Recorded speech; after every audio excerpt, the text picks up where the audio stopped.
Welcome back to the channel, everybody. In today's video, I'm going to be rewiring a set of headlights for my Kouki front end that I have. I've actually got two pairs, and both are wired a little differently. So what I did is I went on Wiring Specialties and ordered some new pigtails for both ends, from the body harness itself and then the wiring harness from the headlight. So we'll wire those up, throw them on, and you'll see the car at the Kouki front end. Also, I do have some cool new parts that came in. So Murder Fab makes the tension rods that are reinforced on the bottom. They're pretty fresh with the dimple cuts and everything, and the welding is in great condition. So can't wait to throw these on. That'll be another video. I'm just waiting on some Voodoo tension rods themselves. So I got those. We've got the Kouki front end on. What else do we got?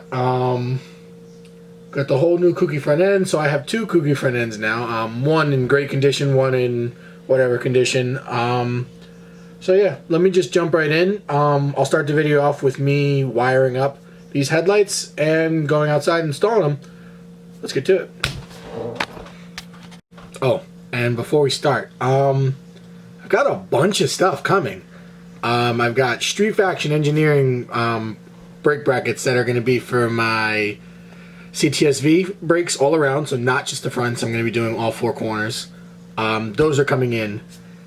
The other day, I'm going to make another video on this, but I got a great opportunity to go down to one of the biggest Subaru shops in the area, and a buddy of mine is just basically throwing away engines. So that'll be coming up in the next video. So make sure you subscribe. I've got some really cool content coming, and I think you guys will enjoy it. So yes, let's get to the wiring the headlights.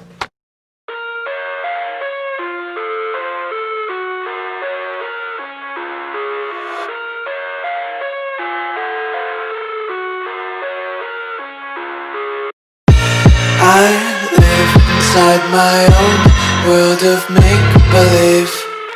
Kids screaming in the cradles, profanities. I see the world through eyes covered in ink and bleach. Cross out the ones who heard my cries and watched me weep. I love everything. Fire spreading all over. So you saw me make my pigtails earlier in the video, and now I'm just wiring them into my actual headlight harness themselves here on the car. But what I did is the green and yellow are powers, and then the white and blue are grounds. And all I did was clip off the existing socket or bulb socket things, and I'm rewiring them into the actual harness itself with the new clip up front. So if you see here on the JDM headlights, they're actually pre-wired to their own bulbs, right? And then on the USDM headlights, you actually have the bulb socket. So that's the difference between the two of them. But visually, at least to me, they look exactly the same. They feel exactly the same. The only thing I've noticed is they don't have this leveler thing on the actual JDM headlights. It's missing, so not too sure about that. But the cool thing is, if I do ever plan on getting another S14, I have the most expensive things to convert it to a Kouki front. So I've got a spare set of headlights that are in perfect working condition, no broken tabs or anything like that, and I have a spare Kouki hood and spare Kouki bumper back there. So, oh, and I have, they're not the greatest fenders, but I have Kouki fenders as well. So I have a complete Kouki front end that I can throw on another S14 if I do ever plan on getting one, which I probably will be, knowing me. Oh, and another thing.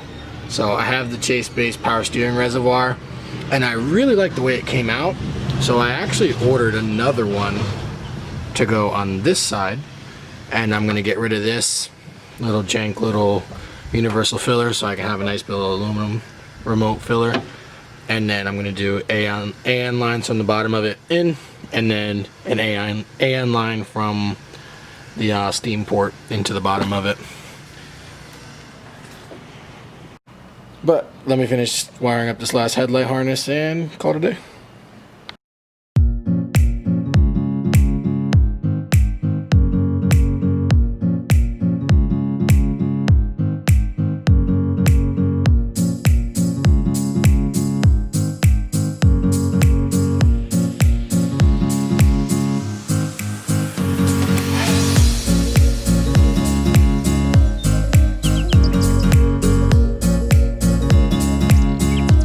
The headlights are all wired up now. Let me just move this real quick. So, all wired up and plugged in. Also, my Chase Bay's reservoir came in, and this is actually how I ran it. So it's got 2 ports on it. It's got a 10AN fitting that I put on the water pump itself to fill it, and then I have the steam line going into like an orb fitting where it goes to like a baffling, so that works there.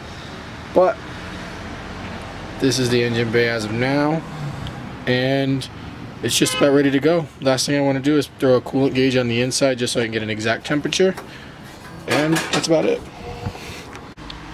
Also, I didn't really show it before, but the fans are on. So I've got these giant race fans from Mishimoto with maybe 4 or 5 inches to spare, so plenty of room for those.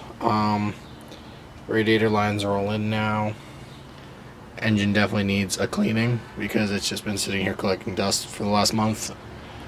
But yeah,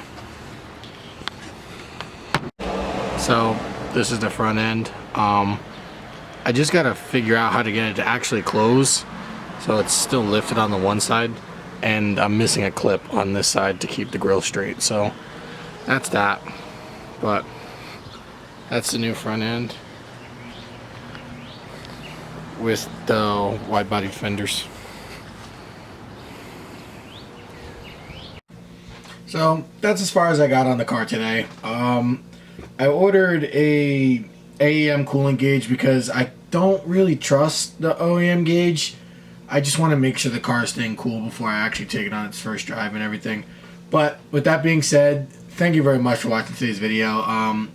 I'm falling more and more in love with this car, and I really enjoy working on it. And I just want to say thank you for watching my videos. I'm almost at 100 subscribers, so if you're not subscribed, please do me the favor and just subscribe, just so I can get to 100 and I can be self-accomplished, I guess you could say. Well, I couldn't have did it without any of my subscribers, of course, but thanks for watching again, and I really appreciate the support, guys.